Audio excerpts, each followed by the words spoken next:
Good morning students. तो चलिए start करते हैं हमारा नेक्स्ट एपिसोड ऑसिलेशंस। और ऑसिलेशंस में energies in SHM, simple harmonic motion की एनर्जीज क्या क्या होती है।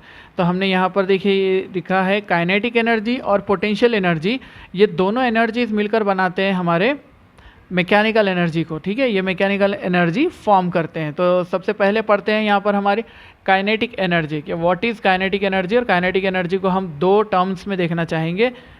तो number one is the kinetic energy, kinetic energy. Okay, अब ये काइनेटिक एनर्जी जो है हमारी, ये कैसे बनेगी आपको ये पता है। काइनेटिक एनर्जी का एक जनरल फार्मूला होता है। काइनेटिक एनर्जी का जनरल फार्मूला जो हम लिखते हैं वो होता है half M V square, right है, हाफ एम वी स्क्वायर।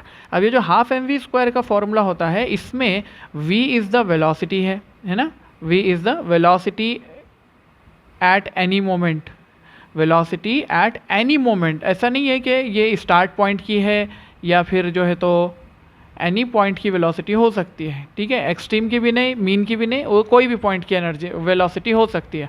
तो अगर मैं वेलोसिटी की इक्वेशन देखता हूँ तो as velocity is equals to, आपको मालूम है कि वेलोसिटी की वैल्यू है आपके पास omega under root of a square minus x square, है ना। ये वाली इक्वेशन है आपके पास वेलोसिटी की, हमारी ये इक्वेशन है। तो अब तक के क्योंकि आपने ये फॉर्मूले लिख चुके होंगे इसलिए आपको ये वेलोसिटी की इक्वेशन मालूम होंगी कि velocity is equals to omega A square minus x square होता है।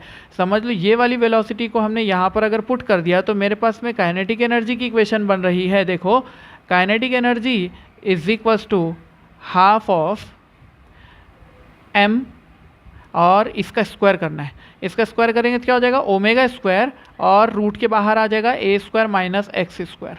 ठीक है, ऐसी इक्वेशन बन जाएगी हमारी। ये हमारी इक्वेशन है half M omega square A square minus x square.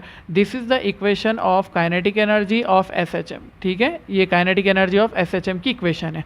अब इस इक्वेशन को हम एक तरह से और लिख सकते हैं, और हमने ऐसे लिखा कि but omega square is equals to K upon M होता है। ठीक है, ये अपने को पता है बहुत पहले से। अरे है कि नहीं पता? ठीक है ना, क्या पता है अपने को, omega square is equals to K by M होता है।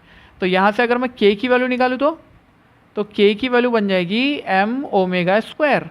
ठीक है, ये वैल्यू को मैंने एम ओमेगा स्क्वायर को अगर के से रिप्लेस कर देना है, के से रिप्लेस कर देना है इसको, तो मेरे पास में जो इक्वेशन बन रही है वो इक्वेशन बनेगी kinetic energy of S H M is equals to half of K, और यहाँ पे आ जाएगा ए स्क्वायर माइनस एक्स का स्क्वायर। ठीक है, ये हमारी जो है तो वैल्यू बन जाएगी काइनेटिक एनर्जी की। ओके, काइनेटिक एनर्जी की वैल्यू बना लिया।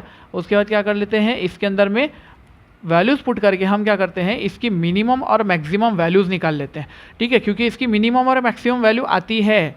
ठीक है, kinetic energy can be minimum can be maximum. तो हम यहाँ पर लिखेंगे पहला पॉइंट कि मिनिमम काइनेटिक एनर्जी, क्या लिखेंगे, मिनिमम काइनेटिक एनर्जी। अगर मिनिमम काइनेटिक एनर्जी निकालनी है तो हम कहाँ होगी ये पूछेंगे आपसे। तो आपको पता है कि अगर ये है path of S H M, है ना, अगर आपको पता है कि this is the path of S H M, तो इसके ऊपर में आपको पता है कि मीन पोजीशन पर वेलोसिटी मैक्सिमम होती है ना, और एक्सट्रीम पोजीशन पर वेलोसिटी ज़ीरो होती है। दोनों भी एक्सट्रीम पर वेलोसिटी ज़ीरो, और मीन पोजीशन पर जब x की वैल्यू ज़ीरो होती है तब आपका v मैक्सिमम होता है, और जब x की वैल्यू a हो जाए या x की वैल्यू माइनस a हो जाए तब वेलोसिटी तो ज़ीरो होती है। देयरफॉर मिनिमम काइनेटिक एनर्जी कहाँ मिलेगी, at x is equals to plus या माइनस ए पर मिलेगी, प्लस या माइनस ए। अब इसके अंदर पुट कर दो ये वाली इक्वेशन में, ऊपर वाली इक्वेशन जो आपको दिखाई दे रही है। ठीक है, इस इक्वेशन के अंदर पुट करेंगे हम। इस इक्वेशन में पुट करे बाद हमारे पास वैल्यू क्या निकलेगी, kinetic energy, kinetic energy is equals to half of के ए स्क्वायर माइनस एक्स की वैल्यू अगर मैं प्लस या माइनस कुछ भी रखता हूँ स्क्वायर होकर तो वो पॉजिटिव ही बन जाएगा, तो वो बन गया पॉजिटिव। इसका मीनिंग हो गया ज़ीरो। तो ज़ीरो का मीनिंग क्या हो गया मेरे पास मीनिंग हो गया ज़ीरो का, kinetic energy minimum is equals to zero. Kinetic energy minimum की वैल्यू कितनी आती है, 0 आती है। और ऑब्वियसली ये 0 होना ही चाहिए, क्योंकि जब वेलोसिटी 0 होगी तो काइनेटिक एनर्जी तो बनेगी नहीं। तो ये कहाँ होगी, तो हम यहाँ लिख लेते हैं at both extremes. Both extremes बराबर है, दोनों एक्सट्रीमिटीज के ऊपर आपकी काइनेटिक एनर्जी हो जाएगी 0। क्या हो जाएगी, 0। अच्छा, दूसरा मैक्सिमम वैल्यू, तो यहाँ पर हम लिखेंगे मैक्सिमम वैल्यू, यानी कि मैक्सिमम काइनेटिक एनर्जी, यानी कि कहाँ होगी, एट x इक्वल टू 0 पर। x इक्वल टू 0 पर तो देखो ये हमारा काइनेटिक एनर्जी का ये एक रिलेशन है, इस रिलेशन में रख दो वैल्यू, है ना। इस रिलेशन में वैल्यू अगर मैंने रख दिया तो मेरे पास वैल्यू आ जाएगी kinetic energy is equals to half of K, है ना। के ले लेंगे, यहाँ पे ले लेंगे a square minus 0, X square की वैल्यू 0। तो ये हो गया मेरे पास में kinetic energy maximum is equals to half of के ए स्क्वायर। ठीक है, ए कौन है, ये हाफ ऑफ ए स्क्वायर हो गया। ठीक है, ये मैक्सिमम वैल्यू आ गई। अगर मैक्सिमम वैल्यू है तो इसको भी हाई लाइट कर लेंगे। ठीक है, ऐसे हो जाएगा। और ये मैक्सिमम काइनेटिक एनर्जी की वैल्यू है। अब अगर ये मैंने लिखा वैल्यूज़, तो ये वैल्यू कहाँ पे होगी, तो हम लिखेंगे ऑब्वियसली एट मीन पोजीशन, या इसको बोला जाता है इक्विलिब्रियम पोजीशन। क्या बोलते हैं उसको, मीन पोजीशन या इक्विलिब्रियम पोजीशन पर होगी वैल्यू। अच्छा ठीक है, ये काइनेटिक एनर्जी की वैल्यू निकल गई है, लेकिन ये काइनेटिक एनर्जी का जो रिलेशन है, देखो ज़रा थोड़ा पीछे आते हैं, यहाँ देखो ये काइनेटिक एनर्जी का जो रिलेशन है, ये किसका रिलेशन दिख रहा है, देखो ये रिलेशन हमको लग रहा है कि काइनेटिक एनर्जी वर्सेस डिस्प्लेसमेंट का रिलेशन है ना, इन टर्म्स ऑफ डिस्प्लेसमेंट। तो हम क्या बोल सकते हैं, ये जो काइनेटिक एनर्जी हमने फाइंड आउट करे हैं, तो ये है इन टर्म्स ऑफ डिस्प्लेसमेंट। अरे बराबर लिख रहा हूँ ना मैं, ठीक है, इन टर्म्स ऑफ डिस्प्लेसमेंट, यानी हमने डिस्प्लेसमेंट के टर्म्स में निकाला है ये वैल्यू को। तो फिर दूसरा कौन सा हो सकता है टर्म, क्या हो सकता है दूसरा हो सकता है इन टर्म्स ऑफ टाइम। कैसे, देखो वैल्यूज लिखेंगे, काइनेटिक एनर्जी बराबर है हाफ m और वेलोसिटी का स्क्वायर के। बट हमको वेलोसिटी की वैल्यू पता है, but velocity is equal to आपको अगर याद होगी ये इक्वेशन देखो, x is equals to a sine omega t, ये किसकी है, डिस्प्लेसमेंट की इक्वेशन है। इसको डिफरेंशिएट किया तो वेलोसिटी मिली थी, और वो थी a omega cos of omega T. अरे याद आया है ना, a omega cos of omega T, ये वैल्यू थी। इस वैल्यू को यहाँ रख दो लाकर, तो हमारे पास में इक्वेशन बन जाएगी काइनेटिक एनर्जी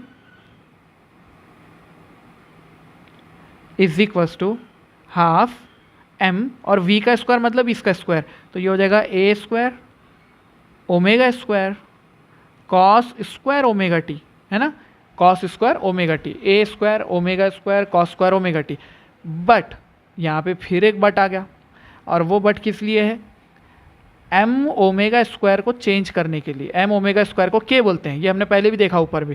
तो इसको पूरे को ये m और ये ओमेगा स्क्वायर, ये दोनों को क्या कर देंगे, k कर देंगे। तो वैल्यू मेरी बन गई है kinetic energy is equals to 1/2 k a square cos square omega T. ठीक है, ये इक्वेशन हमारी बन चुकी है।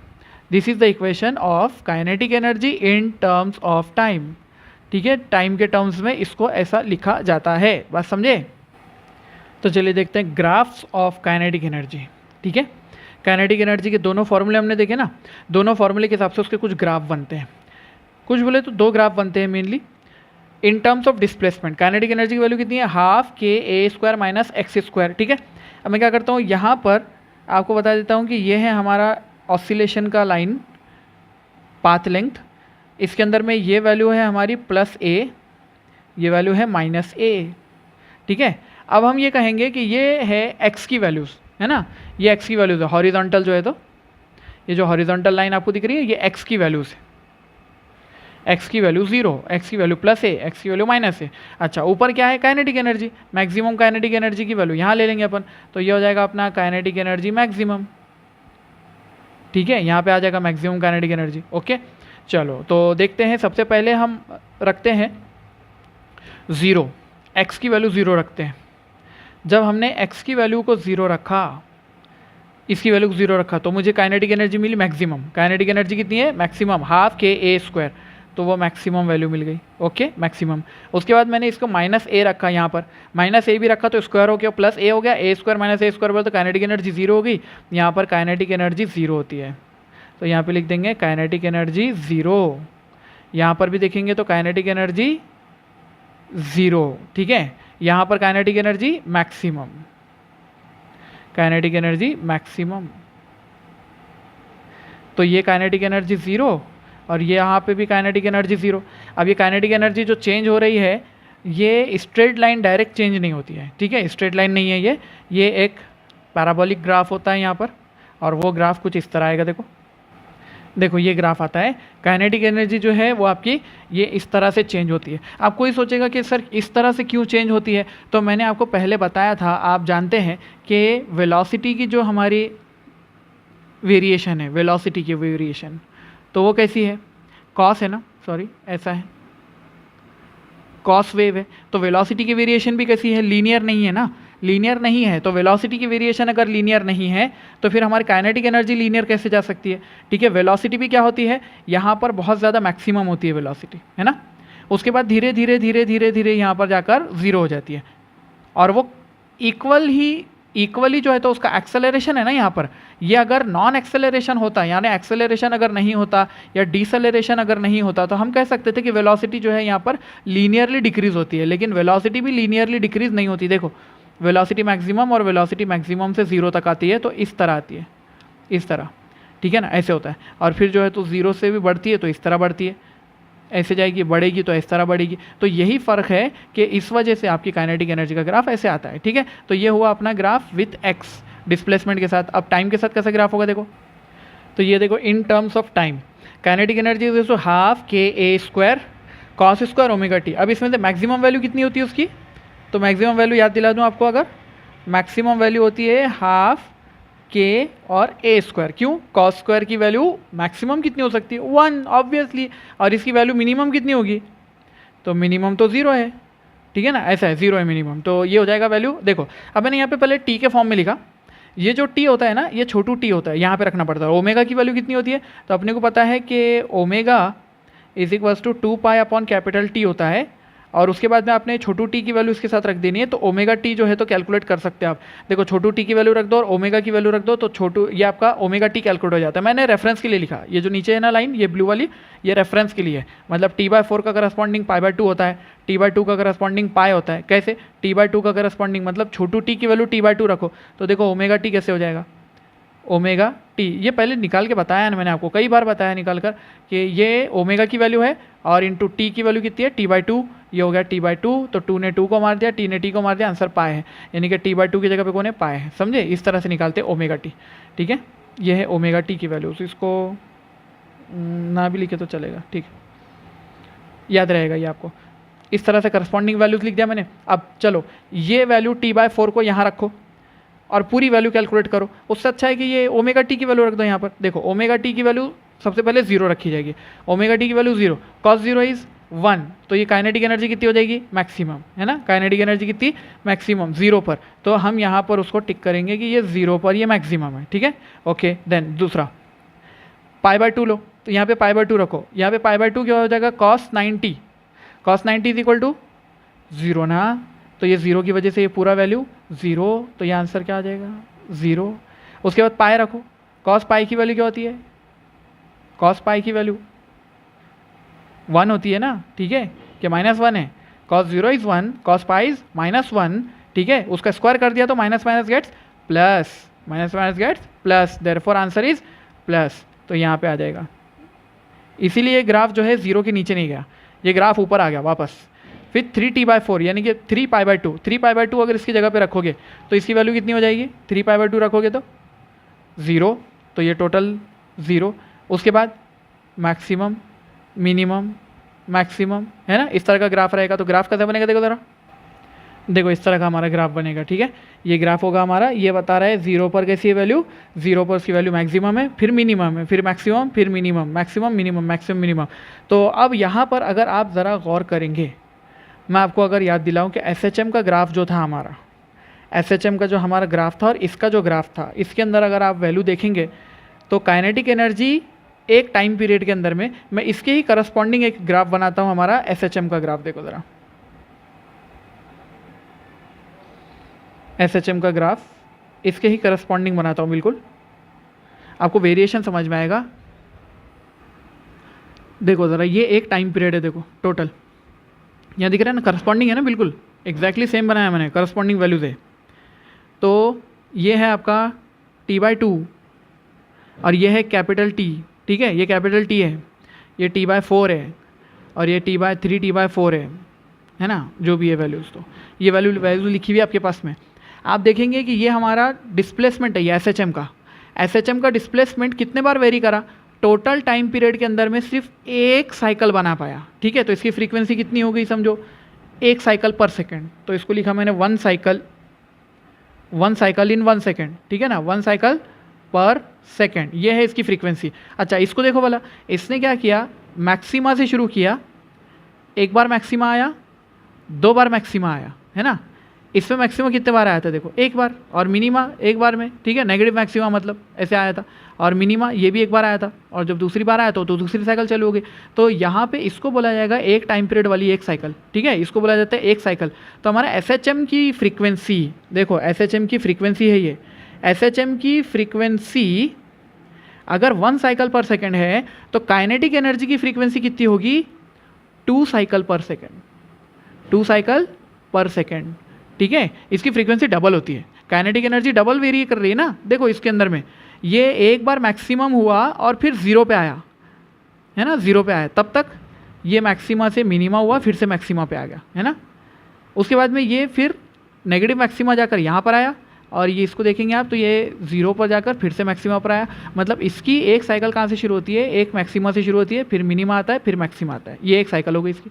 मैक्सिमा से शुरू किया, मिनिमा पे गया, मैक्सिमा आया, ये होगी दूसरी साइकिल उसकी, ठीक है। या फिर आप 0 से शुरू करो, 0 से मैक्सिमा, मैक्सिमा से यहाँ पे 0, ठीक है, समझी बात आपको। यहाँ पे ये सिर्फ फ़र्क आपको इसलिए ऐसा दिखता है क्योंकि यहाँ पर देखेंगे आप तो ये नेगेटिव भी होती है वैल्यू, ठीक है, इसकी वैल्यू नेगेटिव भी जाती है, यानी कि आप जो लाइन है ये लाइन के ऊपर भी और नीचे भी दोनों होती है वैल्यूज़। यहाँ पर वो वैल्यू आपकी दोनों नहीं है। अगर मैं इसके बीच में डॉटेड लाइन बना देता तो आपको ज़्यादा क्लियर हो जाएगा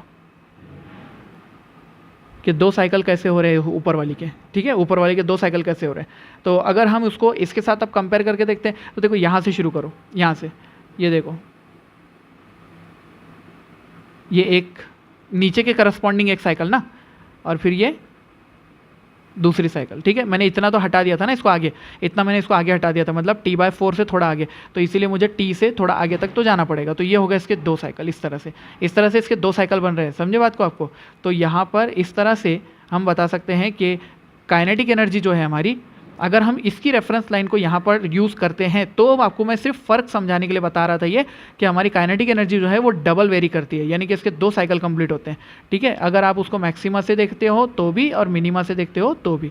तो ये कुछ हमारे पास में वैल्यूज़ होती है। Kinetic energy varies double with time, और displacement, velocity, acceleration varies single time with time, ठीक है, ऐसे होता है। तो देखिए नेक्स्ट है पोटेंशियल एनर्जी। अब पोटेंशियल एनर्जी को समझने के लिए कॉन्सेप्ट समझते हैं। यहाँ पर देखो छोटा सा, ये मीन पोजीशन थी, तो ये पहले बॉक्स हमारा यहाँ था, नेचुरल लेंथ ये होगी, मतलब है ना, ये क्या होगी, natural length of spring. Spring की नेचुरल लेंथ इतनी है ना, वो स्ट्रेच था यहाँ पे जब था बॉक्स, मतलब वो बॉक्स पहले इस तरह था, ठीक है। जब वो बॉक्स यहाँ था तो हमारा स्प्रिंग जो था ना वो स्ट्रेच था और ना ही वो कॉम्प्रेस था, ठीक है। इस तरह का ये कुछ पहले सीन था। अब क्या किया हमने, उसको स्ट्रेच कर दिया, हमने उसको स्ट्रेच करके ये डिस्प्लेसमेंट करवाया। तो ये डिस्प्लेसमेंट कुछ हुआ है x, समझ लो x दूरी पर वो चला गया। अगर वह x दूरी पर गया है तो उस जगह जाने के बाद उसके ऊपर एक फोर्स काम कर रहा है, और वो फोर्स की डायरेक्शन है मीन पोजीशन की तरफ। ये याद है ना, ये बहुत पहले हम पढ़ चुके हैं ये। कि मीन पोजीशन की तरफ इसका फोर्स लग रहा है, इसको बोलते हैं फोर्स मीन पोजीशन की तरफ। लेकिन डिस्प्लेसमेंट की डायरेक्शन क्या है? डिस्प्लेसमेंट की डायरेक्शन तो ये है, यानी कि force and displacement are oppositely directed. क्या लिखेंगे हम यहाँ पर? Force and displacement are opposite. ये ऑपोजिटली है, दोनों भी एक दूसरे के ऑपोजिट है, ठीक है। आप उसको कॉम्प्रेस करो या उसको स्ट्रेच करो, दोनों केसेस में यही आता है। तो फोर्स आपका ये है। अच्छा, फोर्स की वैल्यू क्या थी? तो आपने याद होगा अगर आपको कि फोर्स की वैल्यू थी -k टाइम्स x। k कौन था? स्प्रिंग कांस्टेंट, है ना। क्या था? k वॉज स्प्रिंग कांस्टेंट या फोर्स कांस्टेंट ऑफ स्प्रिंग भी बोलते हैं उसको, है ना। फोर्स कांस्टेंट भी बोला जाता है, स्प्रिंग कांस्टेंट या फोर्स कांस्टेंट। ठीक, बस ये बात को समझना है आपने। तो यहाँ पर ये फोर्स का फॉर्मूला आपके पास है F = -kx नाम का, ठीक है। अब ये वाले रिलेशन के अंदर, अब ये रिलेशन को जब हम डिस्प्लेसमेंट के साथ यूज़ करेंगे तो यहाँ वर्क डन भी तो होगा। तो मैं यहाँ पर लिखता हूँ कि पोटेंशियल एनर्जी आती है कब? पोटेंशियल एनर्जी उस वक्त आती है, potential energy is equals to, potential energy is equals to, आप ऐसा कहेंगे कि ये एक वर्क डन होता है, work done by conservative force, work done by conservative force. अगर आपने वर्क एनर्जी पावर पढ़ा है ना, तो उसके अंदर आपने कंजर्वेटिव फोर्स ज़रूर पढ़ा होगा। कंजर्वेटिव फोर्स यानी कि वो फोर्स होता है जो पाथ पर डिपेंड नहीं करता, इंडिपेंडेंट ऑफ पाथ होता है, ठीक है। वो इनिशियल और फाइनल पोजीशन पर डिपेंड करता है। मतलब मैं आपको अगर ये बताऊं कि हमारी पोटेंशियल एनर्जी, जिसको हम आम तौर पे ऐसा लिखते हैं, potential energy is equals to mgh, है ना। ये ग्रेविटेशनल पोटेंशियल एनर्जी है। कौन सी? ग्रेविटेशनल पोटेंशियल एनर्जी है हमारी ये। तो इसको अगर मैं आपको एग्जाम्पल से सिखाऊँ अगर, कि ये एक्चुअली एनर्जी को हम ऐसे समझते हैं, we always calculate, we always, देखो, we always calculate potential energy with some reference. मतलब क्या होता है? अगर मैं ऐसे लिखूँ delta U is the potential energy, अगर तो मैं पोटेंशियल एनर्जी को लिखूँगा U final minus U initial, ठीक है। ऐसा लिखा जाता है इसको। हम ये देखेंगे अभी, एक एग्जांपल समझो। ये है ग्राउंड, ठीक है, ये है ग्राउंड, और ग्राउंड के ऊपर अगर पोटेंशियल एनर्जी की वैल्यू 0 है, तो ग्राउंड से h हाइट ऊपर जाने के बाद, क्योंकि mg का फोर्स नीचे लगता है, एक ऑब्जेक्ट है समझो, वो ऑब्जेक्ट के ऊपर में mg का फोर्स नीचे लग रहा है और h उसको आपने ऊपर ले गया हाइट पे। तो यहाँ पर जब वो ऑब्जेक्ट पहुँचेगा तो उसके पास में जो पोटेंशियल एनर्जी होगी वो होगी mgh, यानी कि जो वर्क डन होता है, वर्क डन उसमें स्टोर हो जाता है। वर्क डन का फॉर्मूला क्या होता है? Work done is equals to force into displacement, है ना। फोर्स की वैल्यू कितनी है? mg, और डिस्प्लेसमेंट कितना है? h। तो ये हो गया आपका वर्क डन। ये वर्क डन ही पोटेंशियल एनर्जी है, ठीक है। तो ये पोटेंशियल एनर्जी के लिए, लेकिन माना ये गया है कि ग्राउंड पर 0 होगी, इसीलिए यहाँ पर कितनी है? mgh। मान लो अगर ग्राउंड पर 0 ना है, तो अगर ग्राउंड पर एनर्जी 0 ना है और ग्राउंड पर ही mgh है एनर्जी, अगर ग्राउंड पर mgh है, इफ़ ग्राउंड पर mgh है, तो यहाँ कितनी हो जाएगी? यहाँ हो जाएगी 2 mgh, समझे इस तरह से। तो ये अगर mgh है तो ये 2 mgh हो जाती है। तो रेफरेंस में हमेशा पोटेंशियल एनर्जी निकाली जाती है। आपको एक रेफरेंस ज़रूरी है, जैसे कि यहाँ पे हमने 0 माना, इस तरह के रेफरेंस के बाद ही पोटेंशियल एनर्जी निकाली जाएगी। तो चलिए फिर निकालते हैं पोटेंशियल एनर्जी हमारे पास।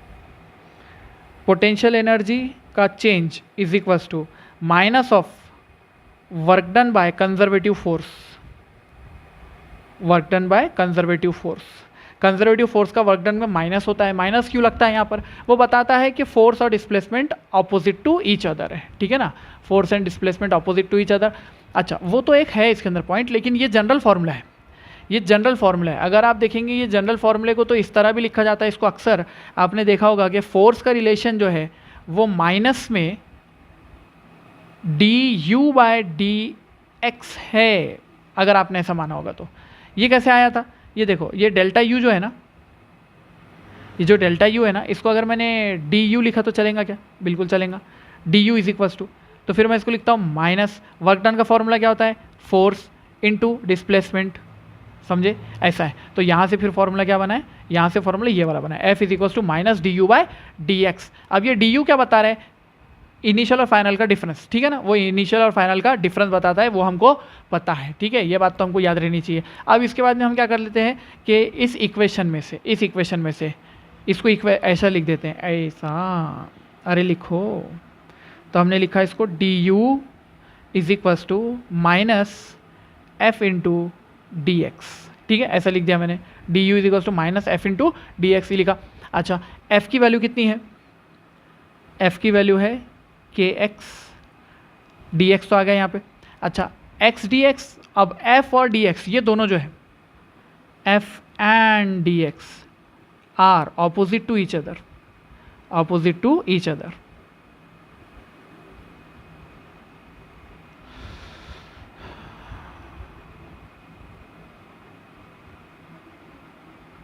देयरफॉर एक माइनस और आने वाला है, तो यहाँ पे लिखा जाएगा आपका d u is equals to minus, यहाँ पे आ जाएगा एफ, एफ की value minus k x, f की वैल्यू क्या, माइनस के एक्स, क्योंकि f and d x are opposite to each other, ठीक है, ऐसा लिख दिया जाएगा।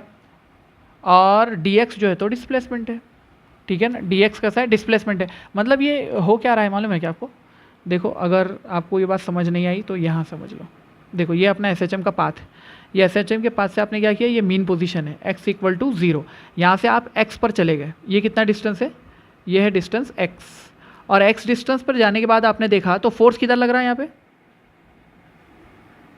फोर्स की डायरेक्शन पीछे है ना, फोर्स की डायरेक्शन पीछे, और यहाँ से आप और थोड़ा सा डिस्प्लेसमेंट आगे जाते हो, कितना dx, ये जब डिस्प्लेसमेंट आप कर रहे थे तो डिस्प्लेसमेंट किधर हो रहा है, राइट की तरफ, और फोर्स किधर लग रहा है, लेफ्ट की तरफ, इसीलिए माइनस आया, इसीलिए माइनस आया। फोर्स कितना है, ये dx बहुत छोटा है ना, इसीलिए फोर्स को लिया जाता है वहाँ पर f is to minus k x, तो f is to minus k x into d x, ठीक है, ऐसे हो जाएगा। और इसको कर देंगे हम इंटीग्रेट, इसको करेंगे हम इंटीग्रेट, इसको इंटीग्रेट करेंगे dx के साथ में, तब वो जाकर हमारे को वैल्यू देगा। कहाँ से कहाँ तक इंटीग्रेट करेंगे, तो हम बोल देंगे इसको इंटीग्रेट करेंगे हम डी यू को इंटीग्रेट करेंगे u नॉट से लेकर u तक, और x का इंटीग्रेशन होगा, यानी x का इंटीग्रेशन, dx का जो इंटीग्रेशन कर रहे हैं ना हम, x का नहीं होता है वो dx होता है, मतलब हम x दूरी पर है, dx हमारा डिस्प्लेसमेंट है, ये एक और dx, एक और dx, एक और dx ऐसा मिला मिला के आप कहाँ पहुँचने वाले हो, आप a तक पहुँचने वाले हो। और कहाँ से शुरू किया था आपने, 0 से शुरू किया, तो हम बोल सकते हैं कि अभी हम पहुँचे कहाँ तक है पहले वो देख लो,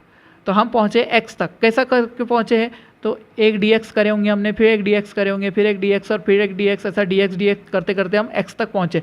तो हम यहाँ पे ले लेते हैं 0 से लेकर x तक, ठीक है, x इज इक्वल टू 0 से लेकर x इज इक्वल टू, ऐसा लिख देंगे x इक्वल टू 0 से लेकर x इक्वल टू x तक, ये होता है आपका वैल्यू, ये ले लो, लिमिट ऐसी ले लो, ठीक है, ऐसी लिमिट लगा देंगे हम यहाँ पर।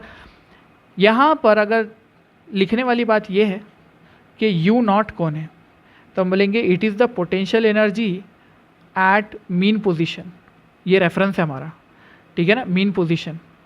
मैं आपको पूरी इक्वेशन लिखने के बाद बताऊंगा कि हम इसको गायब कैसा करते हैं। तो और u क्या है, u है potential energy eight displacement x, जब डिस्प्लेसमेंट x हो जाए, जब पोटेंशियल एनर्जी कितनी हो जाएगी, u हो जाएगी। चलो इसका इंटीग्रेशन कर देते हैं, तो इसका इंटीग्रेशन क्या होता है, इसका इंटीग्रेशन होता है du का इंटीग्रेशन बोल दिया तो ये हो जाएगा u, कहाँ से कहाँ तक, u नॉट से लेकर u तक, it is equals to, minus और माइनस हो गया प्लस, k आ गया बाहर, और ये आ जाएगा आपका एक्स स्क्वायर अपॉन 2, ठीक है, एक्स स्क्वायर अपॉन 2, कहाँ से कहाँ तक, 0 से लेकर x तक, एक बार x रखने का और एक बार 0, तो यहाँ पे रख दिया मैंने एक बार x और एक बार 0, तो ये वैल्यू बन गया मेरे पास में k एक्स स्क्वायर अपॉन 2, ठीक है, तो ये मेरे पास वैल्यू बन गई है। तो मैंने जब इसको लिखना चाहा तो मैं इसको लिखा u at any position minus u at mean position is equal to, ये मेरे पास में आ गया 1/2 k एक्स स्क्वायर, है ना, ये आ गया मेरे पास में 1/2 k एक्स स्क्वायर।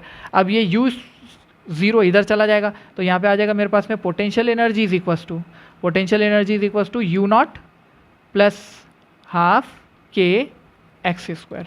ये है एक्चुअल इक्वेशन ऑफ, ये है actual equation of potential energy, ठीक है। बट साहब यहाँ लिखेंगे, देखो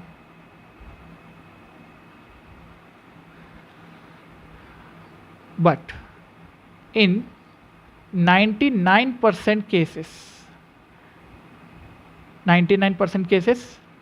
क्या होता है यू नॉट की वैल्यू 0 होती है, यानी कि potential energy, that is potential energy at mean position taken to B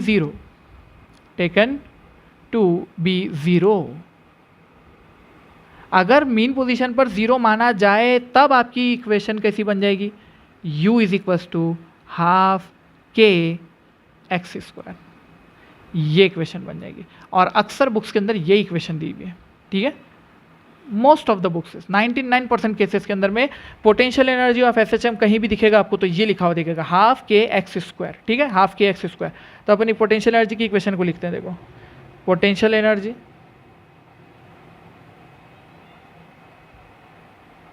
is equals to 1/2 k x square, और potential energy is equals to half k की जगह पे कौन आ जाएगा, m omega square x square. समझे, ये इक्वेशन भी बिल्कुल सही है, ये इक्वेशन भी बिल्कुल सही है, दोनों इक्वेशन है। अब ये दोनों इक्वेशन को देखकर मैं कुछ और पॉइंट्स भी लिख सकता हूँ इसके बारे में।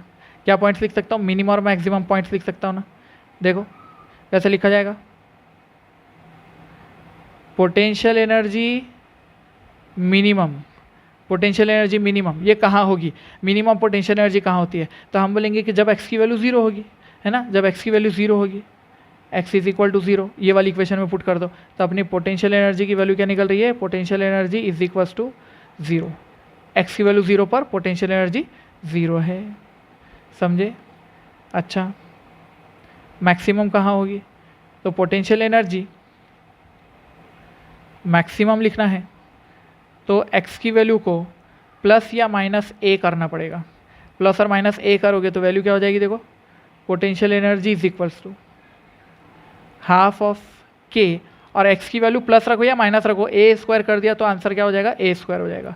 This is the energy maximum, ठीक है, this is the potential energy maximum. तो आपको याद होना चाहिए कि आपके पास में पोटेंशियल एनर्जी के दो वैल्यूज आ चुके हैं, एक ये मैक्सिमम और मिनिमम की, ये दोनों वैल्यूज़ है, ठीक है। यहाँ पे दोनों वैल्यूज़ को हाईलाइट हम कर लिया और इसको मिनिमम बोल दिया, इसको मैक्सिमम बोल दिया, यहाँ पे छोटा सा मैक्सिमम लिख दिया, इसको छोटा सा मिनिमम लिख दिया, ठीक है, ऐसा हो जाएगा। ये मिनिमम कब है, तो हम बोलेंगे एट मीन पोजीशन पर। कहाँ पे है ये, एट मीन पोजीशन पर, एट मीन पोजीशन, और ये एट एक्सट्रीम पोजीशन, दोनों भी। तो दोनों एक्सट्रीम पोजीशन पर आप देखेंगे तो पोटेंशियल एनर्जी मैक्सिमम होती है, ऑब्वियसली पोटेंशियल एनर्जी होने वाली है मैक्सिमम। तो ये जो रिलेशन था, ये रिलेशन क्या है के टर्म्स में मालूम है, इन टर्म्स ऑफ, आप ही बोलो, इन टर्म्स ऑफ डिस्प्लेसमेंट, है ना। अभी ऊपर काइनेटिक एनर्जी इसी पढ़ी थी हमने, वैसा है ना ये displacement, in terms of displacement, ये डिस्प्लेसमेंट के टर्म्स में। तो दूसरा टर्म कौन सा रहता, टाइम के टर्म्स में। चलो लिखते हैं, in terms of time, time के टर्म्स में अगर लिखेंगे तो कैसी आ जाएगी equation, potential energy is equals to half k x square. X की वैल्यू क्या होती है, पुट करो उसमें, हाफ के एक्स की वैल्यू होती है a sine of omega T, है ना, ए साइन ओमेगा टी का होल स्क्वायर। तो पोटेंशियल एनर्जी की वैल्यू बन गई है, potential energy is equals to half k A square sine square omega t, समझे ना, a square sine square omega t. अब ये इक्वेशन को अगर आप देखेंगे तो ये हमारे काइनेटिक एनर्जी की जैसी ही है, सिर्फ काइनेटिक एनर्जी में कौन था, कॉस, और इसके अंदर कौन है, साइन, है ना, इसके अंदर कौन है, साइन। तो हमारे पास में ये हो गई है टाइम के साथ में इक्वेशन हमारी। ये वैल्यू जो है इतनी, इसको बोला जाता है मैक्सिमम एनर्जी, है ना, इसको मैक्सिमम वैल्यू बोलते हैं, इसको मैक्सिमम वैल्यू बोलते हैं, ठीक है। तो अगर मैंने यहाँ से एक ग्राफ बनाना चाहा तो कैसे बनेगा ग्राफ, देखो चलो ग्राफ बनाते हैं। तो यहाँ लिखेंगे हम graphs of potential energy, graphs of potential energy, ठीक है। पहला इन टर्म्स ऑफ डिस्प्लेसमेंट, डिस्प्लेसमेंट के फॉर्म में फॉर्मूला लिखो, उसका याद हो जाना, ये फॉर्मूला इतना लिखना है, potential energy is equals to half k x square, है ना, क्या लिखेंगे, हाफ के एक्स स्क्वायर। अगर ऐसा लिखा तो ग्राफ कैसा बनेगा, देखो देखो ये वैल्यू होती है -a, है ना, और ये वैल्यू होती है +a। यहाँ पर काइनेटिक एनर्जी मैक्सिमम बता दो। और ऐसे कर लेते हैं कि अगर पोटेंशियल एनर्जी की वैल्यू है हाफ के एक्स स्क्वायर, मैं यू स्क्वायर के आपको u0 के साथ भी बताता हूँ वैल्यू, पहले ये समझ लो। अगर हमने बोला x की वैल्यू को रखा 0, x की वैल्यू 0 रखो, x की वैल्यू 0 रखा तो पोटेंशियल एनर्जी कितनी होगी, 0, यानी कि पोटेंशियल एनर्जी 0। अच्छा, x की वैल्यू को रखो -a, तो -a का भी स्क्वायर कर दिया तो a हो जाएगा हाफ के स्क्वायर, मतलब मैक्सिमम वैल्यू, है ना, मैक्सिमम वैल्यू। तो ये मैक्सिमम वैल्यू आ जाएगी आपकी। और अगर आप इसकी जगह पे a रखोगे तो भी मैक्सिमम वैल्यू आ जाएगी। तो ग्राफ कैसे बनेगा, देखो ये है, देखो maximum value of potential energy. तो इसका ग्राफ जो है तो ऐसा बनता है, ठीक है, इसको बोला जाता है पैराबोलिक ग्राफ, ठीक है ना, ये हो जाता है। और काइनेटिक एनर्जी को बोलेंगे तो वो इस तरह बना था ना, काइनेटिक एनर्जी का ग्राफ इस तरह आया था, उसको इन्वर्स पैराबोलिक ग्राफ बोलेंगे, ठीक है। तो हम उसको दोनों को मिलाकर भी बनाएंगे अभी, ठीक है। ये हुआ आपका पहले इन टर्म्स ऑफ एक्स, यहाँ पर पोटेंशियल एनर्जी मैक्सिमम आई है और यहाँ पर भी पोटेंशियल एनर्जी मैक्सिमम आई है, ठीक है, बिल्कुल exactly opposite to kinetic energy वाला ग्राफ है। अच्छा, दूसरा देखो इन टर्म्स ऑफ, यहाँ पे क्या लिखा था, यहाँ पे लिखा था इन टर्म्स ऑफ डिस्प्लेसमेंट ना। अब दूसरा लिखो, देखो इस तरह से बनेगा इन टर्म्स ऑफ टाइम, ये है इन टर्म्स ऑफ टाइम का ग्राफ। तो टाइम के टर्म्स में आप अगर निकालोगे वैल्यू तो देखो कैसी मिल जाए, पोटेंशियल एनर्जी हाफ के a square sine square omega T, है ना। अब ओमेगा टी की वैल्यूज मैंने करस्पॉन्डिंग लिख लिया, 0 रख दो पहले यहाँ पे, तो साइन 0 इज 0, तो वैल्यू कैसी हो जाएगी 0। उसके बाद साइन π/2 रखो, साइन 90 इज 1, तो ये हो जाएगा मैक्सिमम। ये काइनेटिक एनर्जी की मैक्सिमम वैल्यू है, समझ लो, तो ये मैक्सिमम आ जाएगा, ठीक है। उसके बाद इसकी वैल्यू फिर से रखो पाए, तो पाए के ऊपर में इसकी वैल्यू फिर से 0 हो जाएगी, फिर से इसकी वैल्यू मैक्सिमम हो जाएगी, फिर से 0 हो जाएगी, फिर से मैक्सिमम हो जाएगी और चलते रहेगा, ठीक है। तो ग्राफ बनेगा कैसा, देखो इस तरह का ग्राफ बनेगा इसका, यानी कि 0 से शुरू होगा। ये वाला ग्राफ देखो आप, है ना, इसके अंदर भी 2 साइकिल्स है, ठीक है, इसके अंदर भी देखेंगे तो आप ये 2 साइकिल्स पर सेकेंड, 2 साइकिल्स पर सेकेंड, ठीक है, ऐसा है। तो ये भी 2 साइकिल्स बन रही है आपकी। अगर आप ये हॉरिजॉन्टल लाइन को मान लेते हो ना, तो इसके हिसाब से देखो आप फिर यहाँ से देखेंगे तो 0 से ये एक साइकिल यहाँ तक के, ये दूसरी साइकिल इस तरह से। तो टी के अंदर में 2 साइकिल बनती है अपने पास में, ठीक है। तो मेनली ये यहाँ से लिया 1 और ये होगा 2, ठीक है, इस तरह से बना दिया अपन ने। तो मेनली समझने वाली बात तो ये है कि ये वाला ग्राफ बन रहा है आपका, जो कि ओरिजिन से शुरू होता है, ठीक है, 0 से शुरू होता है, क्योंकि पोटेंशियल एनर्जी होती है मीन पोजीशन पे 0 होती है। जबकि इसी के साथ काइनेटिक एनर्जी का ग्राफ कैसे आएगा, ओवरलैप करेंगे तो ऊपर से आएगा, ठीक है, ऐसा बनेगा। तो चलो दोनों को मिलाकर बनाते हैं टोटल एनर्जी के ग्राफ के साथ में। देखो अब टोटल एनर्जी, देखो total energy in SHM is given by potential energy plus kinetic energy. लिखते हैं total energy is equal to, potential energy की वैल्यू कितनी है, हाफ के, एम ओमेगा के साथ भी लिख सकते हो आप, लेकिन हाफ के लिख दूंगा मैं, half k x square plus, इसको लिखते हैं तो ये हो जाएगा हाफ के ए स्क्वायर माइनस एक्स स्क्वायर, बराबर लिखा मैंने, ठीक है। चलो एक्सपांशन कर दो इसका, तो ये हो जाता है half k x square plus, इसको लिखा तो ये हो जाता है हाफ के ए स्क्वायर माइनस, ये इसकी वजह से हाफ के एक्स स्क्वायर। अब देखो ज़रा, एक half k x square minus है और एक प्लस है, दोनों कैंसिल हो गए, तो टोटल एनर्जी की वैल्यू कितनी बनी, वाह क्या बात है, total energy is equals to half of के ए स्क्वायर।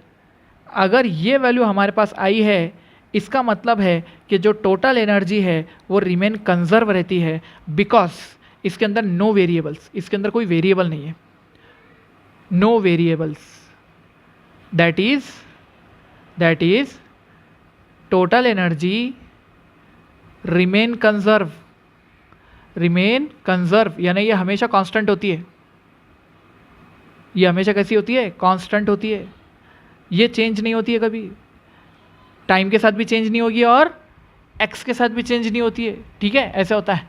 तो अगर हमने दूसरी इक्वेशन लिखना चाहा तो लिख के देखते हैं टाइम के साथ में, ये इन टर्म्स ऑफ डिस्प्लेसमेंट हुआ ना, यहाँ मेंशन कर दूँ, इन terms of displacement, in terms of displacement, ये हो गया। तो दूसरा बनता ही है, दूसरा पॉइंट आ जाएगा in terms of time, in terms of time कैसे लिखा जाएगा? Total energy is equal to, potential energy की वैल्यू बताओ, हाफ के और एक्स की जगह पे जो आया था वो a square cos square omega t आया था, प्लस काइनेटिक एनर्जी की वैल्यू बताओ, हाफ के ए स्क्वायर, ये कॉस, ये काइनेटिक की वैल्यू थी ना कॉस में, और ये पोटेंशियल की वैल्यू है। Okay good, sign square omega T. अगर ये लिखा मैंने तो इसमें से half k x square common, half k ए स्क्वायर कॉमन, और sign square omega T plus cos square omega T क्या होता है? 1 होता है। तो फिर टोटल एनर्जी कितनी बनी? Total energy is equals to half of के ए स्क्वायर ओनली। समझे? ये आया फाइनल आंसर आपका। दोनों टर्म्स में आप देखेंगे तो कांस्टेंट वैल्यू आ रही है, ये आ रही है कांस्टेंट वैल्यू। कांस्टेंट वैल्यू का मतलब क्या है? इसका ग्राफ कैसा बनने वाला है? ओ हो, इसका जो ग्राफ बनने वाला है ना, तो ये एकदम ऐसा ग्राफ बनने वाला है इसका। कुछ एक छोटा सा ग्राफ बना के बताता हूँ बस। यहाँ पर ये है आपके पास में वैल्यू प्लस ए, ये है माइनस ए, यहाँ पे 0 है, और ये है आपकी टोटल एनर्जी।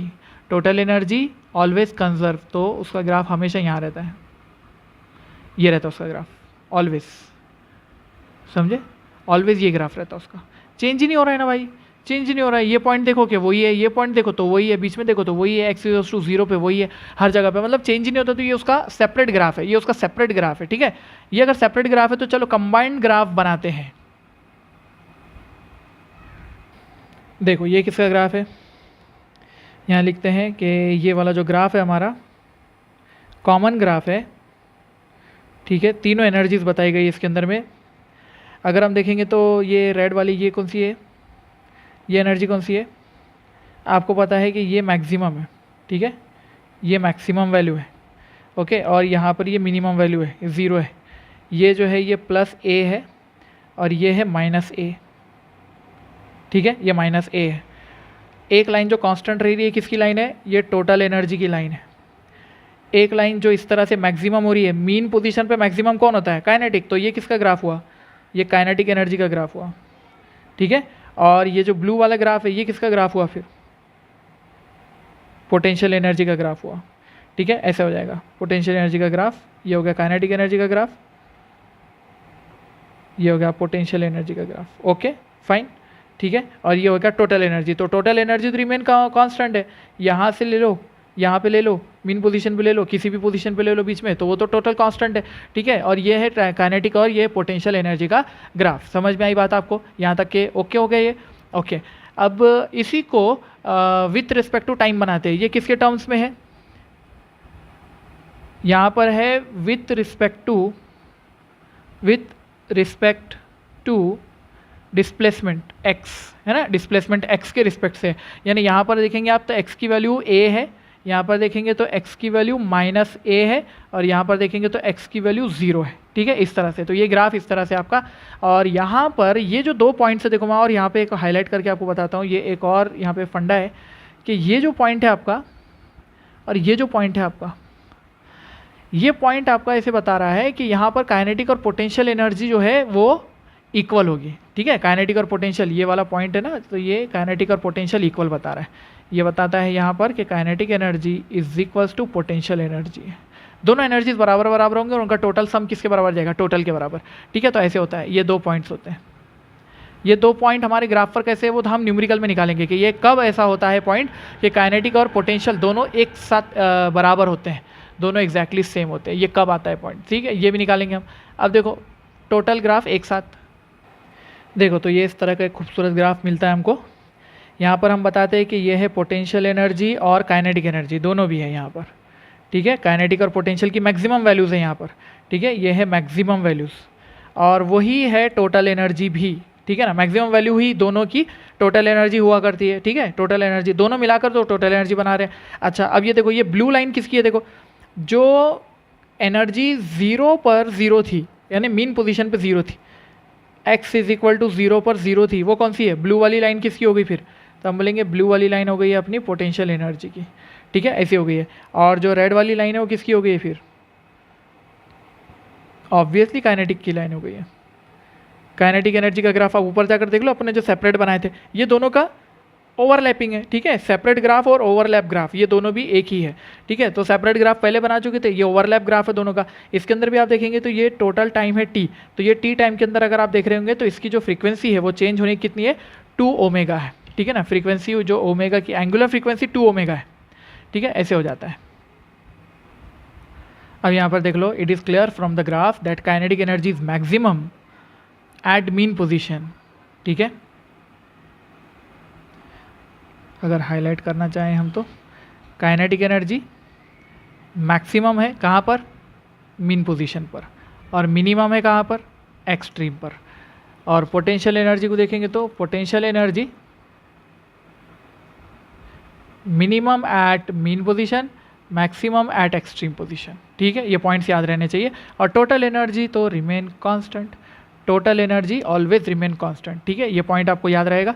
अच्छा, अभी देखिए मैं आपको बताता हूँ कि frequency of kinetic energy with time कैसे है, यानी कि काइनेटिक एंड पोटेंशियल एनर्जी। एक पॉइंट लिखता हूँ मैं, देखो मैंने स्टेटमेंट क्या लिखा है, वेरी इंपॉर्टेंट है, ये याद रखने वाली स्टेप है, ठीक। Kinetic and potential energy varies periodically with double the frequency of SHM, ठीक है, with double the frequency of SHM. SHM की फ्रीक्वेंसी से डबल फ्रीक्वेंसी से वो वेरी करते हैं टाइम के साथ में, यानी कि एसएचएम अगर सिंगल फ्रीक्वेंसी ओमेगा से वेरी करता है तो काइनेटिक और पोटेंशियल एनर्जी 2 ओमेगा से वेरी करते हैं। कैसे, ये पॉइंट को मैंने आपको पहले सिंगल टाइम तो लिख कर बता दिया, अभी मैं आपको उसको कॉमन टाइम लिख कर बता रहा हूँ। ये कॉमनली कैसे लिखा जाता है उसको, तो क्यों ऐसा है देखो ज़रा, वेरीज कर रहा है, हमने क्या लिखा है ना, double the frequency of SHM ना, एसएचएम की डबल फ्रीक्वेंसी से वेरी कर रहा है, तो वो डबल फ्रीक्वेंसी से वेरी क्यों कर रहा है उसका रीज़न भी तो है ना अपने पास में। क्या लिख सकते हैं हम उसको, देखो हम लिख सकते हैं कि kinetic energy is equals to 1/2, kinetic energy is equals to 1/2, क्या लिखे थे, के ए square cos square omega T, है ना, ऐसा लिखे थे ना, हाफ के ए square cos square omega t लिखे थे। अच्छा ठीक है, अब देखो ये कॉस स्क्वायर ओमेगा टी जो है मैं इसको बदलना चाहता हूँ, इसको कैसे बदल सकता हूँ, देखो ये कॉस स्क्वायर ओमेगा टी की जगह ये आएगा, देखो cos square omega T, cos square omega t का फॉर्मूला कितना है, 1/2 1 प्लस कॉस 2 थीटा, तो मैंने इसको लिख देना है 1/2 के ए square cos square omega t की जगह पे कौन आ जाएगा, कॉस स्क्वायर थीटा की जगह पे कौन आ जाएगा, मतलब 1/2, तो ये आ गया 1/2 और अंदर में आ जाएगा 1 plus cos of 2 omega t, समझे, ऐसा आ जाएगा कॉस ऑफ 2 ओमेगा टी। मतलब क्या हो गया मेरे पास में, काइनेटिक एनर्जी की इक्वेशन कैसी बन गई, kinetic energy is equal to 1/4 k A square, 1/4 k A square, और यहाँ पे से बन गया आपके पास है 1 plus cos of 2 omega T, 1 plus cos of 2 omega t, समझे, ये ऐसे हो गया। ये इक्वेशन बन गई अपनी काइनेटिक एनर्जी की, ठीक है। तो काइनेटिक एनर्जी की इस इक्वेशन के अंदर में अगर मैं इसको ई के फॉर्म में लिखना चाहूँ, मुझे पता है कि एनर्जी जो होती है वो मैक्सिमम एनर्जी कितनी होती है, देखो एज मैक्सिमम एनर्जी कितनी होती है 1/2 के ए स्क्वायर होती है, तो इसमें से 1/2 के ए स्क्वायर क्या बन जाएगा, ई बन जाएगा, तो ये वैल्यू कितनी बन जाती है, ई0 बना दो इसको, मैक्सिमम वैल्यू बोल दो, इसको बोलते हैं मैक्सिमम वैल्यू, तो ये कितना हो जाएगा, ये हो जाएगा 1/2 ई नॉट, क्योंकि 1/2 अलग अलग करो ना, 1/2 देखो ये क्या हो जाएगा, ये ई नॉट हो गया ना आपका, तो ये 1/2 तो बाहर आने वाला है, मतलब अभी ऐसा है वो, तो ये इसलिए हो गया हाफ ऑफ ई नॉट, और यहाँ पे आ जाएगा 1 plus cos of 2 omega T, ठीक है। ये है काइनेटिक एनर्जी की वैल्यू। तो इसके अंदर अगर आप देख रहे हैं काइनेटिक एनर्जी की जो एंगुलर फ्रीक्वेंसी है वो कितनी है, 2 ओमेगा, ठीक है।